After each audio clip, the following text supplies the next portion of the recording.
So you might be asking, why do we do what we do? Why are our motivations important?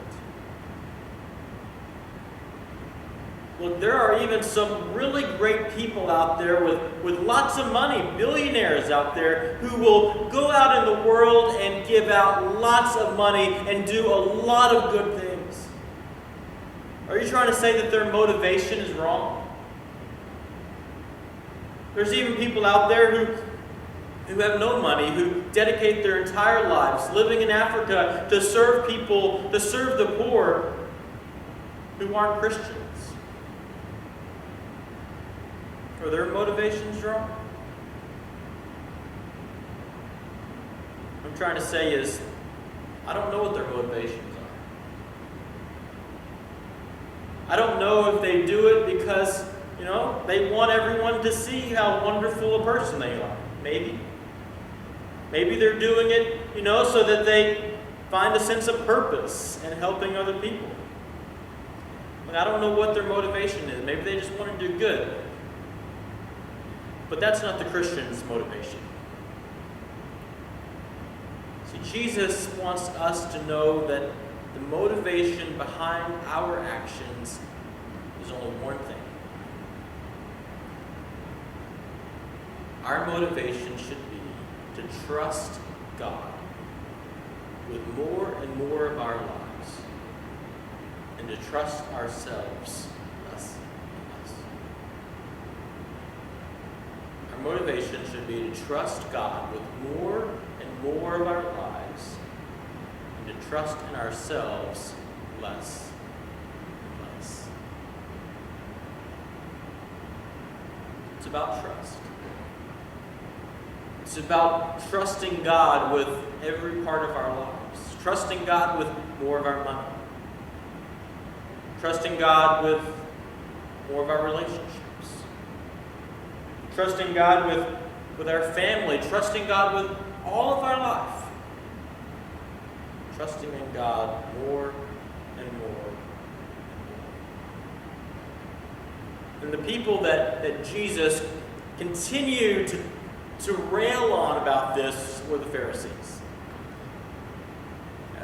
They would continue to do things and question Jesus and his actions. Just as an example, Jesus would be out there healing somebody, and it just happened to be on the Sabbath day. Right? And the Pharisees were there, and they were watching this, and they were saying, "Look, Jesus, you know it's the Sabbath. You know that that's not allowed. Why are you doing this?" And then he says this little phrase throughout the Scriptures where we know that Jesus knows more than everyone else. He says he looked into their hearts, or he knew what they were thinking. And it's a way for us to know he knew what their motivations were. And he was saying, look, is it more important that it's the Sabbath day, or is it more important that this man is healed? What is more important? What really is your motivation here? And over again, when the Pharisees would question Jesus, he would look back at them and say, I know what you're thinking. I know what your motives are. Your motive is still all about you. You want to make sure that everyone follows the law, but you want to make sure that you are lifted up for everyone to know that you follow the law best, and it's all about you. What I want you to see, Pharisees, is it's not until you start trusting me. Stop trusting in yourself.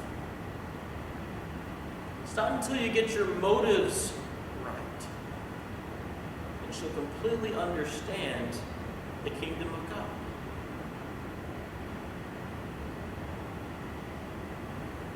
There's a story of John Wesley. Now, John Wesley is the founder of the Methodist Church. When he was a somewhat young man, he decided that he was going to go to America to try to preach the gospel to Indians or Native Americans.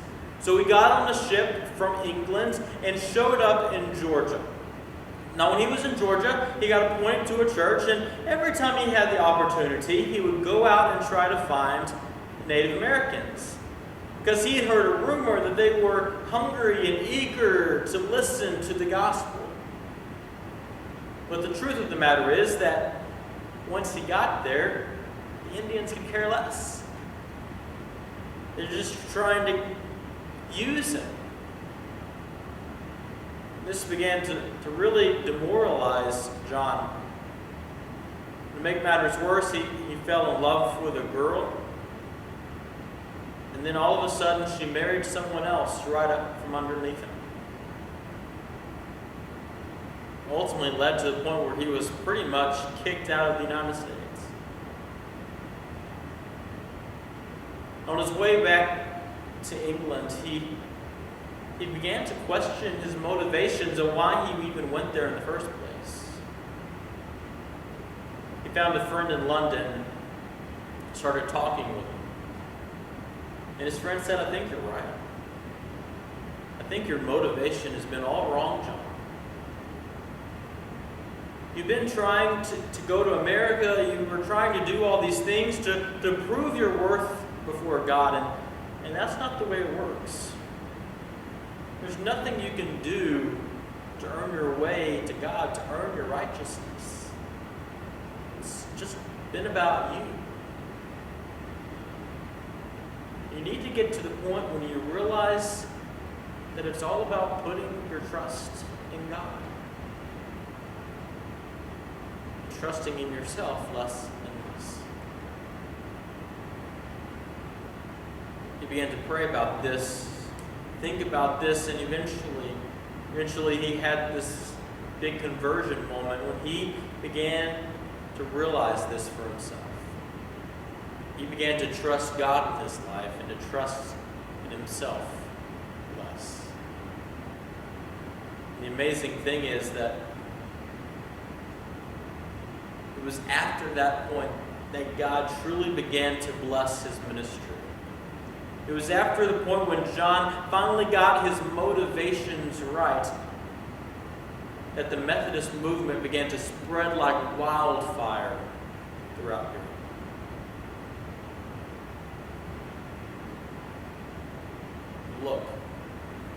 Look, we're just like John. We're just like the Pharisees. Each of us struggle with that tinge of selfishness. Each one of us struggle with doing things to make ourselves look good. And we're the priority. When we're trying to earn our way to salvation, we're just trying to check the boxes in hopes that God notices. Hopes that that's good enough. We're all recovering Pharisees. We need to constantly be aware, look out for, pay attention to our motivations. See if our motivations for doing the things we do, for going through the spiritual disciplines, if they're selfishly motivated, or if they're motivated by putting our trust more and more in God and less on ourselves. Look, I have a great little exercise that I came across the other day, and it's talking about maybe a way that we can analyze our motivations behind our disciplines. We'll just take prayer, for example. It's called the "so that" exercise. And what you do is you just start off with a discipline, like prayer, and you say, "Why do I pray?" Say, "I pray so that I can have a relationship with God." Okay? But don't stop there. Keep going. I pray so that I can have a relationship with God, so that I can share with God everything that's going on in my life.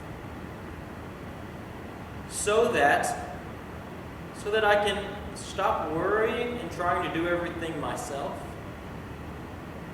So that I can trust God with more and more of my life.